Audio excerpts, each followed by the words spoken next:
With 6 weeks to go until the Ready to Run sale, we thought it was the perfect opportunity to head to Matamata to Kilgravin Lodge and meet Eion Kemp, find out how he prepares his 2-year-olds, a little bit about his background, and also his pretty exciting recent trip to the Mongolian Derby. How big is the property here? 75 acres. Yep. We bought it about 15 years ago. Okay. And just obviously the stable block was the original block. It was about 24 acres. And about 4 years after that, we purchased the spelling block, which is right next door to us. We've developed it over time. We're still doing work on it now. You do the Ready to Runs, the pre-training? Break in, yep. pre-train, ready to runs, yearling preps and adjustment. Okay.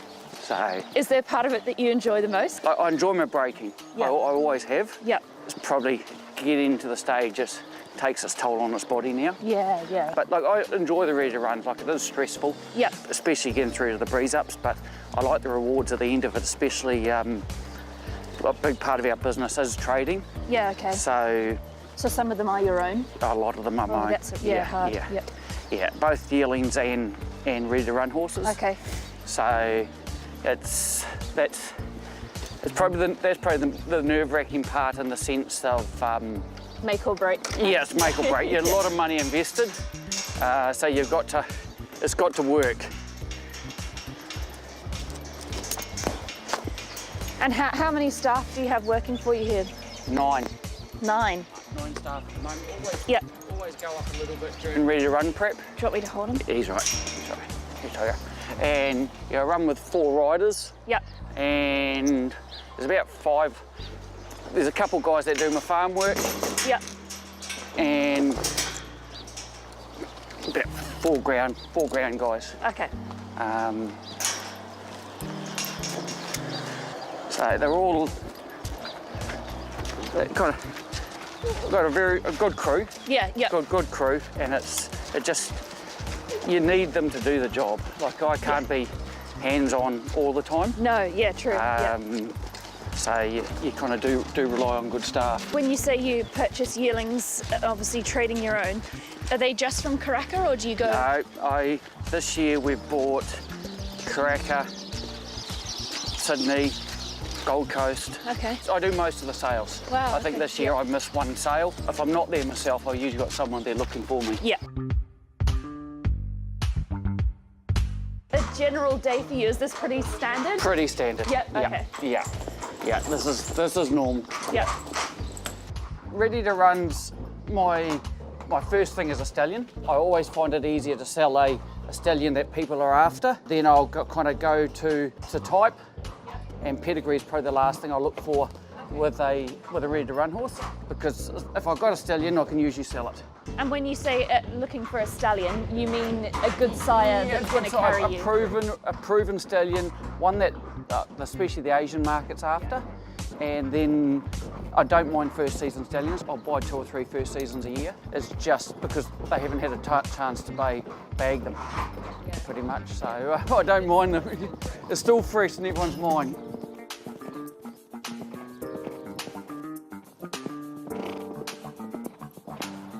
So how many laps did you just do out there?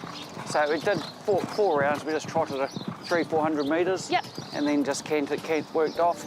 But the track's about 800 metres round, so we're doing kind of close on 2 miles. The ready to run is obviously that they'll start off doing that at home. Yep. And then we start heading into Matamata about early of September. Okay. We start doing a lot more of their work in there, their pace work and their galloping in there. It's more just so when they're in there and it's a non-gallop day, they stay relaxed and stay settled. Yep. I'm not a big fan of getting them spun up.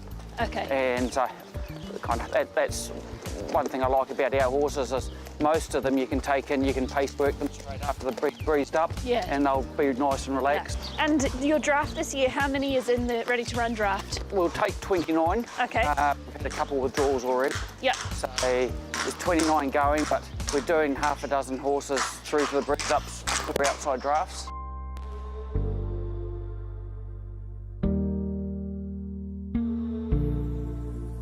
Do you go to the track every morning? At the moment we go in most mornings. Okay. Especially while we've got breeze up horses going. Yep. So it's some days we'll gallop and other days will just be a straight pace work day. Okay. So today we've kind of got 9 horses going in. Yep. Most of them are having their final gallops prior to the breeze ups next Monday. Okay, so pretty important Important day, yeah. I've always been interested in the breaking in side of things. Yep. And basically that's how I was paying for myself to go through university. Okay. I'd kind of do as much time as I could get breaking in horses. Yep. I could do it. Quite unusual for someone who's working hands-on with the horses to decide to go to university. Did you always enjoy school and that was always what you wanted to do? I wasn't the brightest. Okay. Especially going through, I got to secondary school and I'd kind of been put in one of the lower classes. Yeah. But I do work hard at things and I could work my way up, and by the time I got to the 5th form, I'd kind of been put up into the top class at that stage. So I always kind of had the idea of going to university. Yeah. I always wanted to be a vet. Yeah. But I did 2 years and still didn't get accepted, so I thought, well, no, I'm not walking away from this unfinished. Yep. So I finished my science degree with majors in physiology and biochemistry. Wow. And at the same time I was sitting there trying to work out what to do. Yeah. And always enjoyed the horses. I was riding track work at Awapuni at the time. Yeah. And I thought, well, the scholarship to Marcus Oldham come up, so we applied for that. Basically from there, once I come back from Marcus Oldham, I had to honour my scholarship. So I went to Cambridge Stud, did a yearling season there. Yep. And I'd been approached prior to coming back by Waikato Stud to go over there. Yep. So we went over there and we looked after all the mares and foals at that stage. Mm-hmm. And I was fortunate enough at the time they were getting going. They had a lot of young stock. Yep. They didn't have courts of park at that stage. Okay. So I was doing a lot of their breaking in and pre-training during the off season. Yep. So I was fortunate enough. I had pre-trained O'Reilly when he come after he'd come back from Australia injured, and we got him going and spent months working with him prior to going into Wexford. Well, following on from there, obviously the scholarship, and you said you went to Waikato, and that's sort of one of many, really top places that you've worked. What have you taken away, or was there one place that you really loved what they did, or the foundation of what they did? A little bit from everything, I think. Yep. Once I come from Waikato, I went across to Eric Watson's place. Yep. And I was there for 5 years, and then we've kind of basically been on our own since. Okay. So just little bits from everybody. Yep. I couldn't say I've taken one thing, but my wife's probably been the biggest influence, especially with people management. Okay. I'm not a great communicator or great with the HR side of things. Yep. And kind of she's the big influence kind of with a lot of that. And the ready to runners that we're taking to the track today, you said this is their last piece of work probably before the breeze ups. What kind of work would they do this morning? A couple of lots they'll just work on the course proper. Okay. And they'll just do kind of one round, kind of working off from the 600 and have a nice gallop up the straight. How much importance is put on the breeze up? If they breeze badly in a slow time, are you devastated, or are you? Yeah, you are. You are. Look, the breeze up is the be all and end all. Yeah. Look, I could handle a horse that's probably, if it's missed a bit of work, breezing up in 11.5 seconds, 12 seconds, doing it nicely under no pressure, and just try and keep their action together. Yep. A lot of it's about their action. Okay. I think the days of people looking at times and saying, oh, this thing ran 9.8 or 10.2, this is the best one. Yeah, okay. They're kind of gone now. Yep. People start to realise that, hey, there's been so many good horses run the fastest time, and they haven't come out and done it. Kind of a lot of these final gallops and the ones we took to Taupo, yesterday, I prefer to hop off them when they're doing their final gallop so I can actually watch them. Okay. And I'm looking at the pairings. I'm looking at how each horse is kind of coping with the other horse. Okay. And just their action. Yeah. Just make sure they're not trying to climb in their action and things like that. Yep.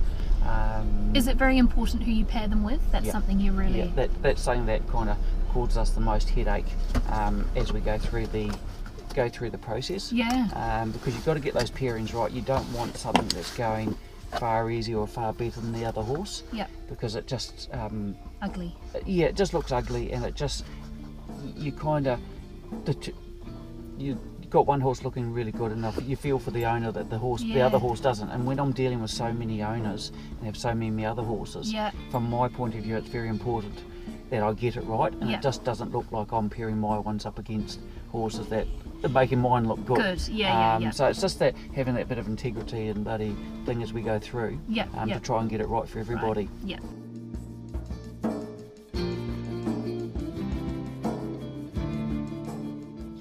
You've just come back from a pretty exciting experience competing in the Mongolian Derby. What inspired you to do that? I've always looked at it for probably about 4 or 5 years now, and seen in the last 2 years I've really followed it.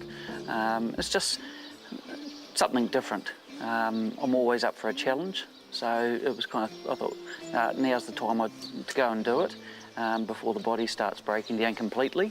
So yeah, we signed up for it. It was just a spare of the moment thing, thinking, oh yeah, I'll just sign up and see what happens, and got in, and as soon as they accepted me, I thought, nah, we'll go and do it. Was it what you expected or entirely different? It was definitely physically draining. I expected that. It was probably just the hardest thing I found was the whole having to think the whole time. You couldn't actually have you could enjoy the scenery, but you always had to be thinking where you're going, what's my horse doing, and just be alert the whole time on it. I've heard some horror stories about the horses sort of barely being broken in and things like that. Was that what you found? There were some rough ones there. Like I saw a couple of times. The herders have a habit of not doing the saddles up, and they jump on them. Quite often you just say, oh look, just jump on and give it a whiz around. And it'd take 2 steps and into it, and just throw the herder face first into the ground. Saddle comes straight off, and the horse takes off into the middle of nowhere. But look, to be lucky, I didn't find the horses too bad. I had 2 or 3 rough ones, but they generally weren't as bad as I was expecting. What was the most enjoyable part about it for you? I think just seeing the whole vastness of the country, just the wide open spaces, how primitive it was. Those are probably the things that I did enjoy. Just being able to ride and not have any restraint sort of thing on you, and just see how kind of simple people can actually live. You had your there were 28 stations, and the stations were run by basically families that had been organised by their hosts, by the organisers. And if you got to a station, you stayed there, you ate with them, you chatted with them and things like that. If you didn't quite make it, you just rocked up to a local, knocked on the door, and basically tried to convince them to let you stay there the night and look after your horse. We left every station at 6:30 in the morning, and pretty much we rode every night through to 8 o'clock. We rode to the 2 limits they set, and we were pretty much trying to ride right to the limit.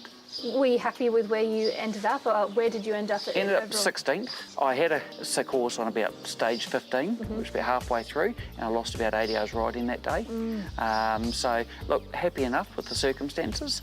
I went there with an ambition to try and go close to winning or top 3. So a little bit disappointed in that respect. But look, going by the circumstances, happy enough. I know you had to raise quite a bit of money to go on to compete in the Mongolian Derby. How much did you end up raising? For the charity, we raised about 36 to 38,000. Pretty much most of it was from the auction night we had at Kuraki. It was a good night. Steve Davis did a great job. Dave Durley was probably the highlight of the night. He entertained everybody.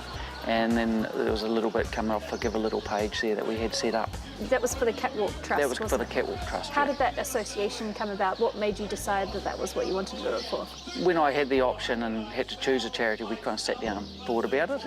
You always know of someone or see someone that's kind of suffered from horse injuries, that broken their back or their spine or things like that. So it's a thing that's kind of really relevant with our industry. So that was probably the main reason that I wanted to choose it. Wanted something that was very industry focused. Well, I can imagine it's quite a humbling experience, you know. Is there anything that you brought back here following on from that? I think just the way they absolutely love their horses and the way they treat them. Some of the things I saw you wouldn't bring back. I couldn't get away with it with thoroughbreds. But no, definitely just, they absolutely love their horses. They do anything for them, and they just hold them in pretty high regard.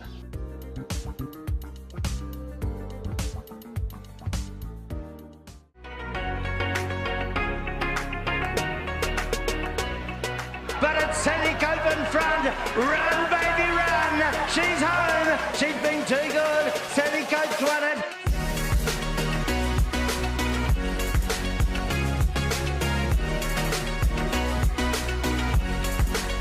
Kerry, thank you so much for joining us this morning. We're here in the paddock with a pretty special mare, Eudora, who of course is the dam of Group 1 winner Savvy Coup. And there's quite an interesting story with this mare, isn't there? Because as you probably see from the vision, she's only got one eye. In July, when she was a weanling, we brought her in from the paddock and she'd given her eye a pretty good bang. The eyeball itself was actually pretty damaged, so we did our best to try and save it, but her vision was impaired, so we decided to keep her, obviously, and hence we still have her, and she's pretty special. The eye has never bothered her. She was a pleasure to treat, to handle and do anything with. She's from an amazing family, Hyades, and sister to Tootsie and all of those really good horses, so she was definitely worth breeding from, and to be honest, she probably was a question mark whether she was a keeper or to be sold anyway at the time. Lucky you kept her. Yeah. Mating between Savvy and Eudora to produce Savvy Coup. How did that come about? Well, really, she's got a wonderful family behind her, and with our proven sires like that, and obviously we breed a number of mares ourselves. Quite often we'll put a younger mare to one of our proven sires just to give them every opportunity, and really that was the basis behind it. I mean, she is a Pins mare, so that cross had already produced a Derby winner at that stage, so there was a little bit of science in that, but she was a nice young mare that didn't race for genuine reasons. She's only got one eye. So really that was it, just give her an opportunity with a proven horse and to get her off the ground, and she was a mare that we were mating early because she was only a 3-year-old because of her unfortunate circumstances. So yeah, just gave her an opportunity with a proven horse. You're very hands-on with the horses at the farm. Do you remember her when she foaled down? Savvy Coup, no, probably not. There's always, over 300 foals a year, but listen, I'm sure she was a lovely foal. Do you remember Savvy Coup when she was younger? Yeah, she was a lovely, lovely foal. Really big girth, strong hindquarter, typical of the Savvy Pins cross, and yeah, she was a lovely, lovely foal. And no doubt you'll remember Savvy Coup as she was a yearling being prepared at Kuraki. Can you tell me a little bit about that? Just medium size, sort of flew under the radar a little bit. She made 65,000, but an astute judge in Jim Bruford bought her and he picked her out and obviously could see potential in her. She was lot 277 in the 2016 Caracas sales, and I had an eye on this family for a couple of years actually, because I knew that Waikato Stud owned a number of the mares in the family, and she's probably a touch on the small side, which probably didn't encourage a number of the overseas investors, but I liked what I saw. She had a lovely walk on her, a nice kind head. How did it all unfold the day? It was about 12:30 on the Tuesday, and I was standing there with Michael Pittman, who had inspected her with me, and I saw two Waikato Stud representatives, Dr. Chris Phillips and Kerry Cox, the yearling sale manager, standing by the ring, and I walked up to them and said, is there any reason why I shouldn't buy this filly? I remember saying, yep, I thought she was great, and Jim just had a chat and said, oh, is her x-rays all good, and she's fine, and I said yeah. So that gave me all the extra boost of confidence that I needed. Bid 65 and sold to Jim, and I thought, oh God, I probably ought to actually check that these x-rays were fine after saying that they were all good, and luckily they were. I thought she could have made anything between 65 and 100,000, and I was very, very fortunate at the time, I think, to buy her for 65,000. How did you all become involved in the ownership of Savvy Coup?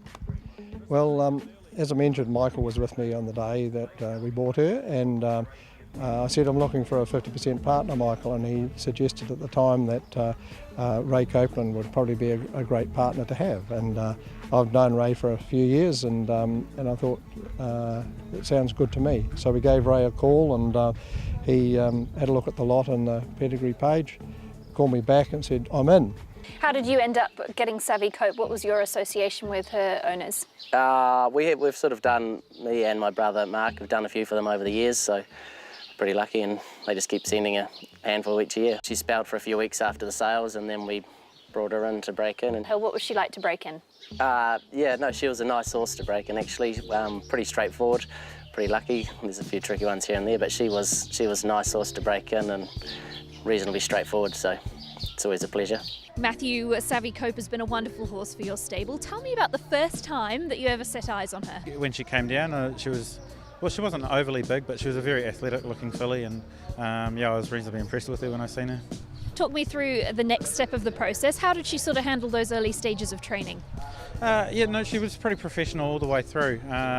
Sam Wynn was riding a lot of track work for us at the time, as she does, and she thought very, very highly of the filly, and yeah, right the way through she was reasonably professional, but she had to do a bit of growing, and so that's why we elected to take our time with her, and you didn't see her race to her 3-year-old campaign. Brittany, tell me about the first time that you met Savvy Coup. She was sitting in one of the stalls here at Riccarton, and I think the first time I rode her, I think I had a couple of gallops, but I was pretty sure I was the first one to jump her out the gates. But I always got that feeling after I jumped her out the gates that day that she was a special horse. Was there a moment when the pitman sort of said, hang on a minute, we might have a really serious horse in our hands here? Yeah, the pitmans are great trainers, and they always give the horses time. So she didn't actually trial till March of a 2-year-old season, and raced first in April. Before then she'd gone to the trials and she ran a second, I think a first trial, and then she won the second trial. And at that time they said that she was showing some special ability. It was sort of this time last year when she made it back-to-back wins. Was that the point when you thought, hang on, we've got a really serious galloper here? Yeah, even before that, we always thought that we've got an Oaks filly on our hands here, and yeah, some of the times she'd run in her track were really impressive.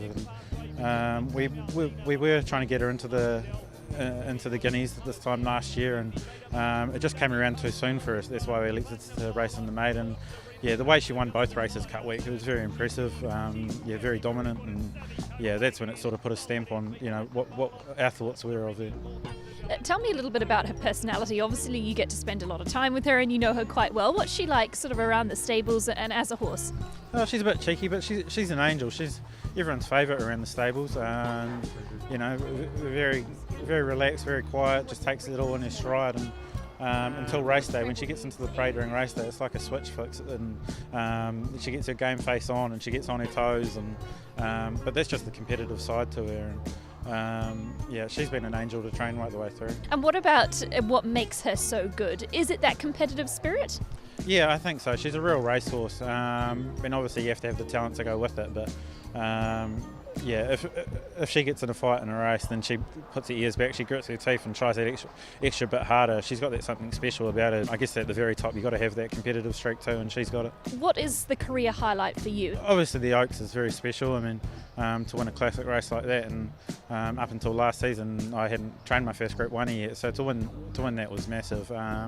But even early on in the season when she was winning races like the Eulogy, and it sort of it just reaffirmed our thoughts of her and how special we thought that she might be. But yeah, the Oaks is definitely the one that stands out. It is Savvy Coup in front. On the inside, Contessa Vanessa is trying to come back at her, and then Milshorn, but Savvy Coup, she reigns supreme again. She'll win the Oaks and win it brilliantly. The Oaks for sure is my highlight with Savvy.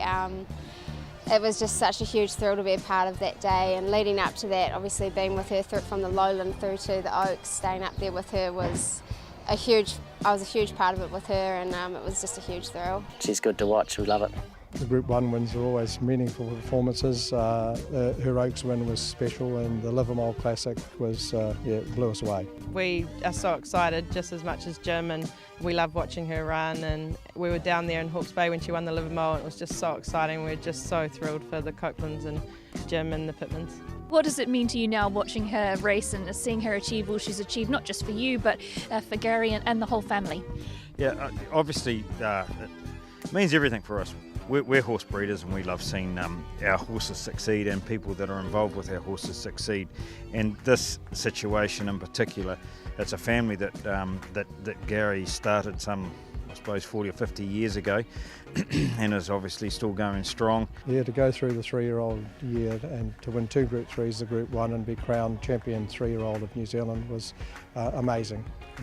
It's no secret how close of a family we are, and yeah, I mean, me and Dad and Mum and I mean, even all our staff are all very close, but yeah, to have a mare like that towards the back end of Dad's career and the start of mine, that was very special, and especially with everything that Dad had been through and is going through.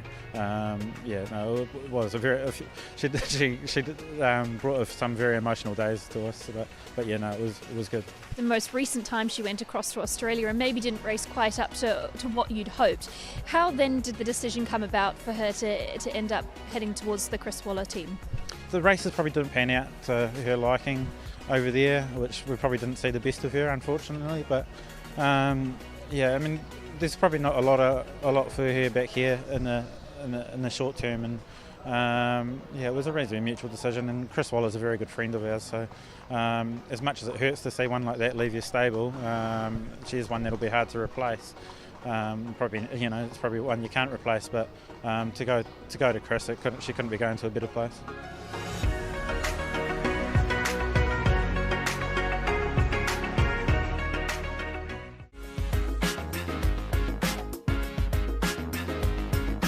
Just talk me through the process coming up to a foaling. So we have someone walking around the mares the whole time. As soon as they think the mare's starting to foal, they call the foaling staff. When we get here, they're bring into a foaling paddock in front of the hut. We obviously check the presentation of the mare, and then the night watch person will go back to check on the other ones so they're not left for too long. If there's anything that we're worried about or issues, we will call Jude and Rod straight away, and they're 2 minutes away. They'll come straight here. If I'm called to attend one, it's an emergency situation. Usually that's trying to evaluate whether there's a malposition, so whether the foal is coming out in an abnormal way, and that can often be due to either a contractural deformity or some other problem with the foal itself. What are the warning signs that a horse maybe is having difficulty foaling? Generally speaking, it's that the process is not progressing normally. So they start to foal and there's just no progress. Mares foal very, very quickly. A normal mare, probably 20 minutes from start to finish, and everything's going to be over and done with. So if that's not progressing, then that's probably your biggest warning sign that something's wrong. What kind of medical assistance can a mare or a foal require during that foaling? Yeah, it can be a huge variation of levels of sort of severity of what's going on at the time. On the mare's side, we can often provide drugs to slow down their contractions, so that we've got more time to try and correct the problem that's going on. And that goes right through to, like I said, providing a general anaesthetic and hoisting the mare again so that we can try and correct the malposition. In some cases we do have to go right through to terminal caesareans on the farm, but fortunately that's a very unusual circumstance. It's not something we end up doing very often. Yeah, well done.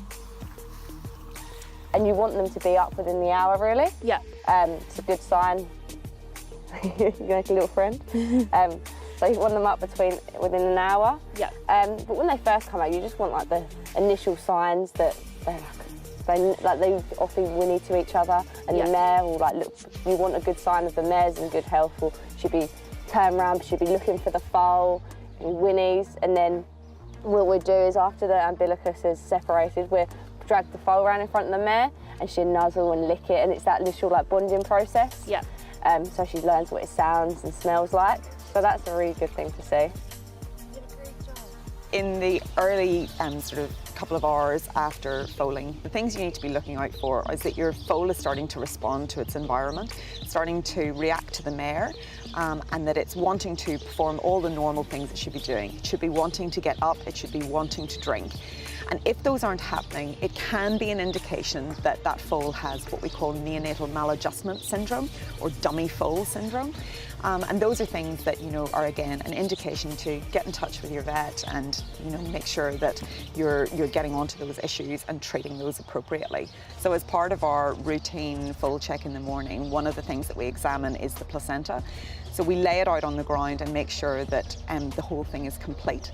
It does cause a life-threatening illness in the mare if any part of the placenta is retained. So important to check it's all there, and if it's not, then you need to intervene and try and flush the uterus. We also are very proactive about checking their IgG levels. That's basically a test that measures how much immunity the foal has. When the foal's born, it has no immune system at all, and it relies 100% on the colostrum that it drinks from the mare. So we do a check at about 12 hours old. We test their blood to make sure that they've gained an adequate amount of immunoglobulins or IgG from the mare. If they haven't at that point, we'll supplement them with colostrum, and then we recheck them at 24 hours to make sure that we then have an adequate level. If there's any problem with that at that stage, then we can go ahead and we can look at options like giving them hyperimmune plasma to try and boost that. And it's just incredibly important for that foal that we know that at 24 hours they have an immune system that's going to be able to fight off any of the bugs and bacteria that are floating around a farm. Next week on Kiwi Bred, Te Awamutu breeders Peter and Darren Hollinshead and the Have It Back family. We also review the New Zealand Bloodstock ready-to-run sale of 2-year-olds and check back in with our Windsor Park foals.